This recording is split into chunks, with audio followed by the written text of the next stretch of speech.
여러분, 세상을 살면서 여러분에게 기쁨을 주는 것이 무엇입니까?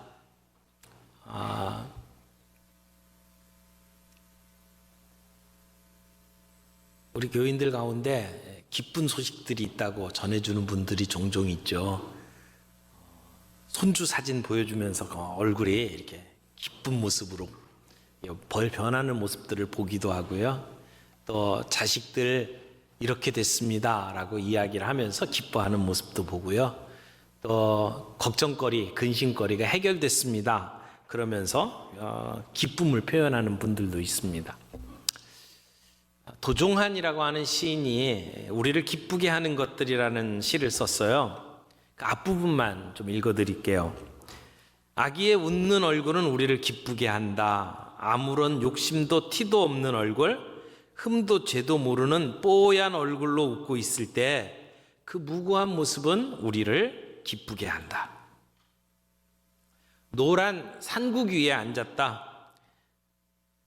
발에 향기를 묻힌 채 어깨 위로 날아와 날개를 흔드는 고추 잠자리. 그 위에 가을 햇살이 따사롭게 내려와 있을 때 가을은 우리를 기쁘게 한다. 평소에 늘 존경하고 가까이 하고 싶은 사람이 손수 쓴 짧은 편지가 든 우편물을 받았을 때 그가 쓴 글씨체까지 가슴에 정겹게 다가오는 느낌을 받을 때, 지금 이야기하는 이 모든 그 순간들은 우리에게 기쁨을 가져다주는 그런 모습들이죠.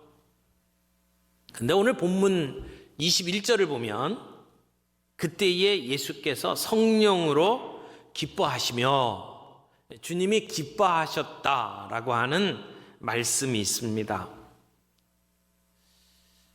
성경에 예수님께서 감정을 표현한 부분이 여럿 있지만 기쁨을 표현하셨다라고 하는 부분은 사실은 여기 한 곳밖에 없습니다. 그러니까 예수님의 초상화를 한번 생각을 해보세요. 대개는 십자가에 매달려 있는 예수님의 고통당하는 일그러진 얼굴들을 보고 또는 엄숙한 모습으로 그려진 초상화를 보죠. 근데 오늘 본문에 나오는 예수님의 모습은 한박 웃음을 짓으면서 정말 껄껄껄 웃으시는 그러한 예수님의 기뻐하시는 모습이 그려집니다. 여기 표현한 이 기뻐하노니라고 하는 단어는 매우 격렬한 이런 의미가 담겨져 있는 기쁨의 표현입니다. 예수님만 기뻐하는 게 아니에요. 본문에 보면 성령님께서도 기뻐하신다고 이야기를 하고 있어요. 여러분, 예수님이 성령으로 기뻐하십니다. 그리고 본문 뒤쪽에 가면 올소이다 이렇게 된 것은 아버지의 뜻입니다 라고 이야기를 하는 것을 보면 우리 하나님 아버지도 기뻐하신다라고 말할 수 있습니다. 그렇다면 삼위일체 하나님께서 지금 이 장면을 보시며 기뻐하시고 있다라고 말할 수 있습니다. 언제 기뻐하셨습니까? 21절에 보니까 그때예라고 이야기하죠. 그때예. 언제예요? 70명의 복음 전도자들이 가서 복음을 전하고 돌아와서 보고할 때 우리 주님은 기뻐하셨다고 이야기를 합니다. 한마디로 이야기를 하면 잃어버린 영혼이 주님을 믿고 돌아오는 놀라운 역사들을 볼 때에 우리 하나님께서 기뻐하셨고 성령님께서 기뻐하셨고 예수님께서 기뻐하셨다. 한 영혼이 구원받는 것을 기뻐하는 모습을 보게 됩니다. 예수님께서 딱 한 번 기뻐하셨다라고 하는 표현이 있는데 바로 이 본문이에요. 그러니까 이 본문에 우리가 관심을 가질 수밖에 없습니다. 여러분 한 분 한 분이 예수님을 믿고 주님 앞에 돌아왔을 때 우리 주님은 이렇게 기뻐하셨습니다. 그런데 우리는 늘 눈에 보이는 것들에만 집착하려고 하는 경향이 있어서 영혼이 구원받고 그리고 주님 앞에 돌아오는 일들을 이렇게 중요하게 생각하지 않는 경향이 있습니다. 긴박성을 가지고 대하기보다는 기회가 언제든지 주어질 수 있다고 생각하고 아주 느슨하게 이 문제들을 취급합니다. 그러나 그렇지 않습니다. 천하보다 귀한 것이 한 영혼입니다. 그 영혼이 구원받기 위해서는 우리가 모든 힘을 다해야 합니다. 긴박감을 가지고 이 문제를 다뤄야 합니다. 그러므로 우리의 시각을 바꿀 필요가 있습니다. 영혼을 소중히 여기는 시각으로. 주님께서 70명의 전도대를 파송하시고 그들이 돌아와서 보고하셨을 때 기뻐하시는 모습을 보면서 우리도 그 예수님의 기쁨이 나의 기쁨이 되는 그런 은혜가 오늘 이 말씀 가운데 우리가 함께 누릴 수 있기를 바랍니다. 이 기쁨은 가만히 있어서 주어지는 기쁨이 아닙니다. 나가야 합니다. 예수님께서 70명의 전도대를 둘씩 짝을 지어서 내보내셨던 것처럼 우리가 나가서 사람들을 만나고 부딪히고 복음을 전할 때 누릴 수 있는 기쁨입니다. 사람을 만나야만 하는 기쁨입니다. 만나지 않으면 이 기쁨이 생겨나지 않습니다. 주님께서 이런 그 기뻐하시는 모습을 보면서 앞에 주셨던 명령들을 좀 살펴보기로 원합니다. 3가지 명령을 주셨는데 첫 번째 명령을 봅니다. 기도하라는 것입니다. 2절 말씀 보겠습니다. 2절 말씀, 이르시되 추수할 것은 많되 일꾼이 적으니 그러므로 추수하는 주인에게 청하여 추수할 일꾼들을 보내주소서 하라. 보내주소서 기도하라. 이렇게 이야기를 하는 겁니다. 무엇보다도 추수할 일꾼을 달라고 기도해야 합니다. 대체로 교회 안에 어떤 전도를 하자 그러면 그 전도에 헌신하는 사람들이 대개 10% 정도 됩니다. 일반적인 통계입니다. 전도하자 그러면 전도하자라고 하는 이야기를 듣는 성도들도 마음속에 부담이 되고 나가서 전도를 하려고 찾아가면 복음을 받으려고 하는 사람들도 굉장히 두려워합니다. 그래서 이 전도라고 하는 것이 그렇게 쉽지 않습니다. 그러나 성경에 우리에게 전도하라고 하는 것은 우리 성도들 가운데 10%에 해당하는 사람에게만 주신 명령이 아닙니다. 사람들을 만나면 무슨 얘기든지 잘 할 줄 알고 외향적인 성격을 가진 전도의 은사를 가진 사람들에게만 주신 명령이 아닙니다.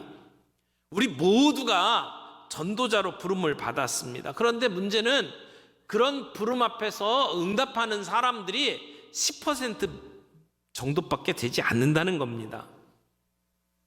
그만큼 전도하기가 어렵다라고 이야기를 하죠. 다 나름대로 변명이 있습니다. 어떤 사람들은 저는 전도를 어떻게 해야 될지 모르겠어요 하는 사람들, 어떤 사람들은 저는 수줍어서 처음 보는 사람들한테 말문이 열리진 않아요. 어떤 분들은 제 주변에는 안 믿는 사람이 없어요. 이렇게 이야기를 하는 분들이 있습니다. 어떤 이유에서든지 간에 많은 분들이 전도하자라고 하는 그 말씀 앞에 반응을 보이지를 않습니다.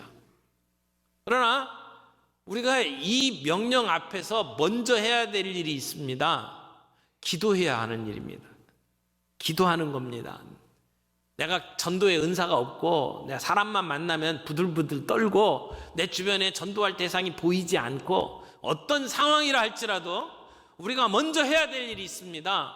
기도하는 겁니다. 예수의 이름에 능력이 있습니다.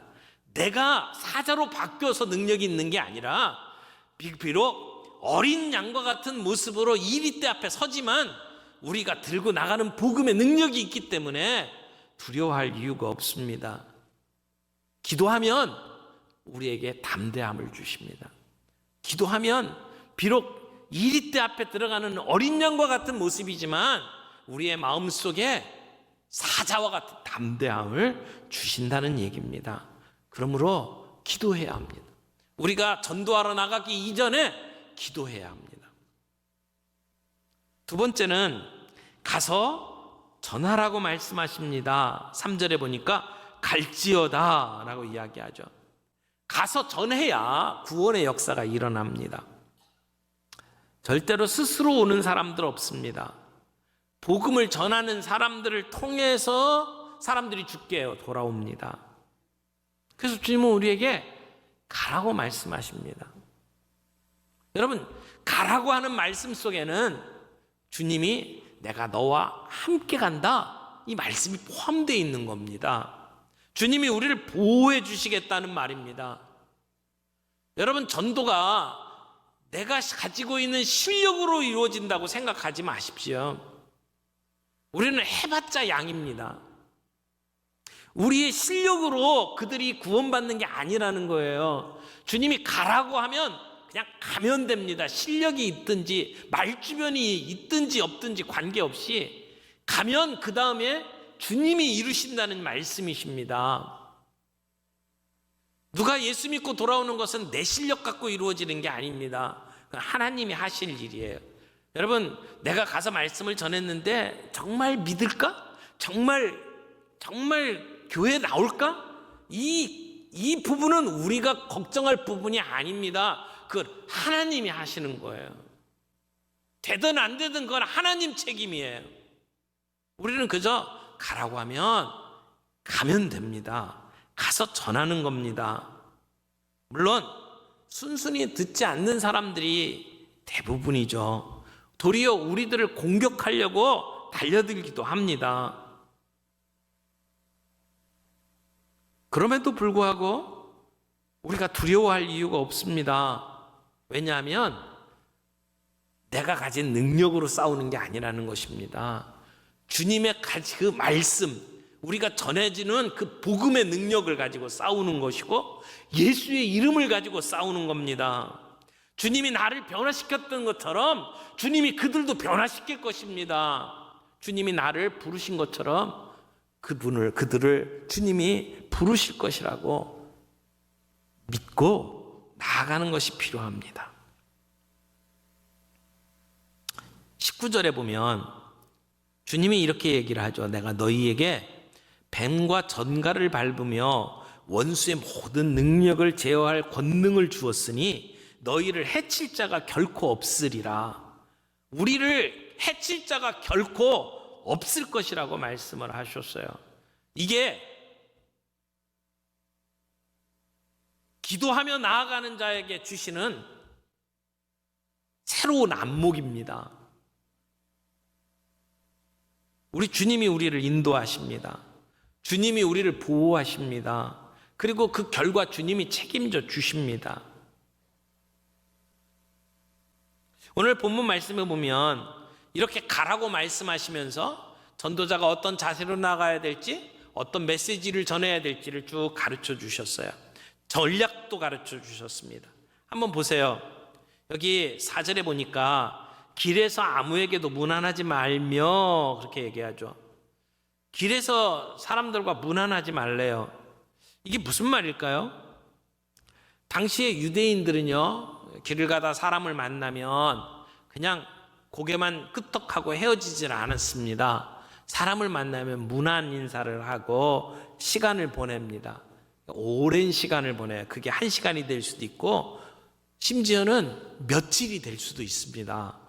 이게 고대 근동 지역에서 사람을 맞이하는 그러한 관습이었습니다.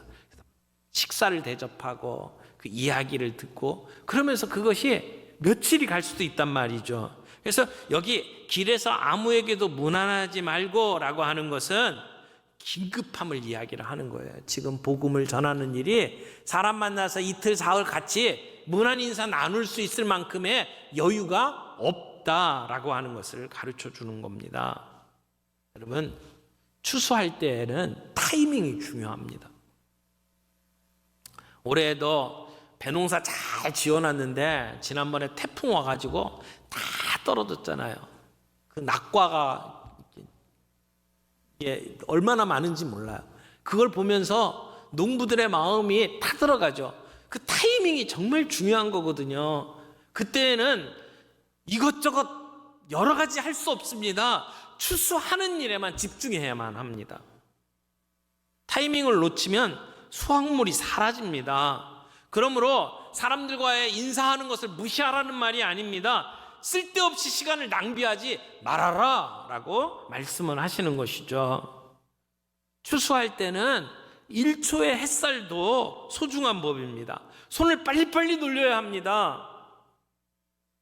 그러므로 추수하는 사람들이 그저 사람들의 환대에 끌려가지고 이렇게 넋놓고 사람들과 이야기하면 안 된다. 정중하지만 긴박감을 가지고 우리가 복음을 전해야 된다라고 하는 것을 말씀을 하는 겁니다.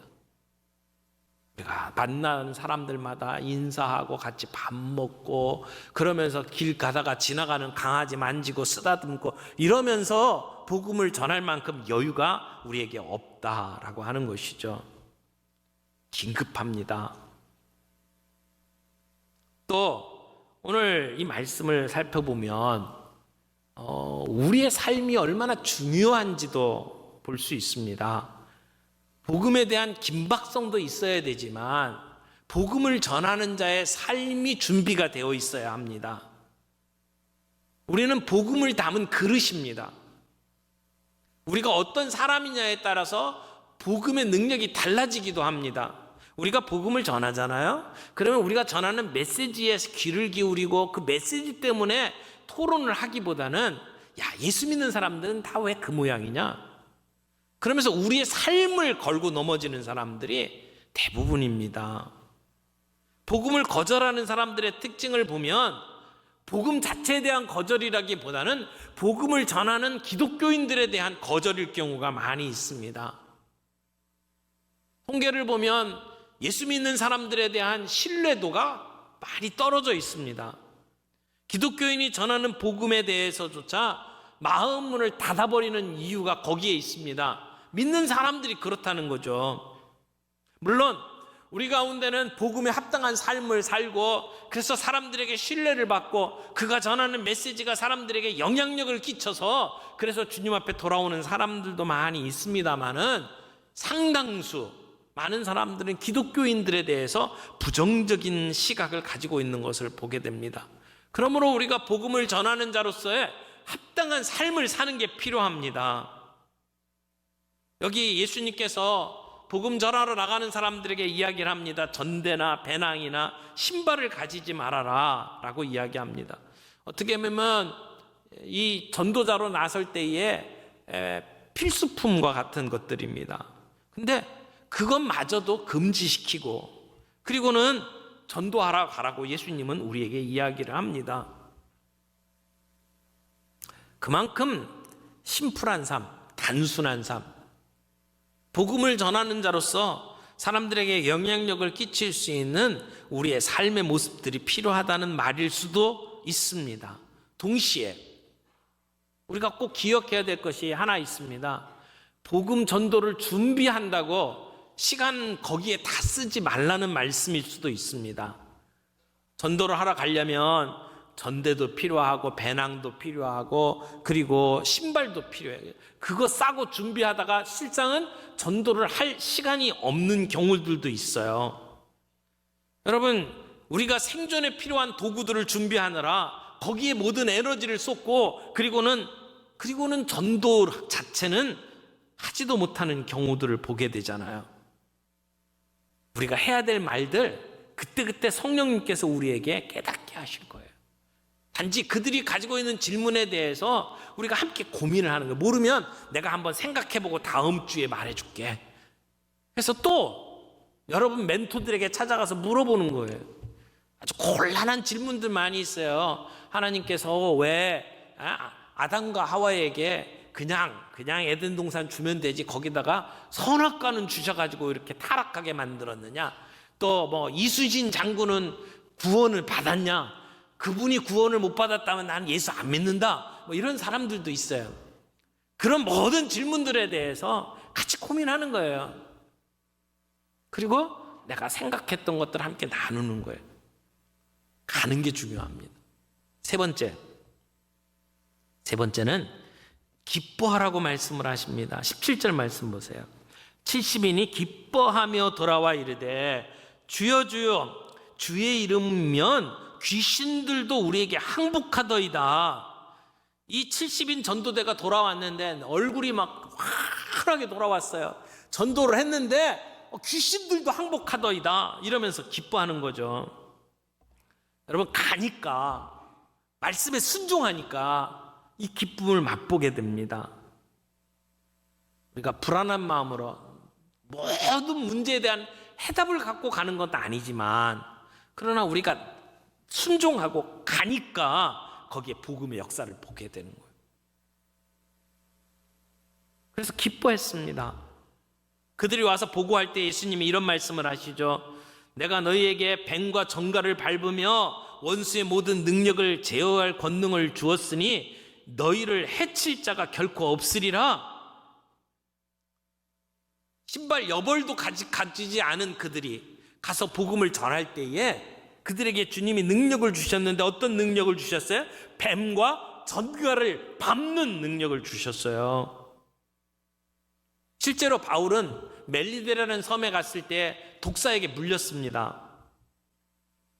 성경 표현에 보면 그 손을 물고 있는지라 이렇게 돼 있어요. 근데 그 말 표현을 그대로 읽으면 이렇게 됩니다.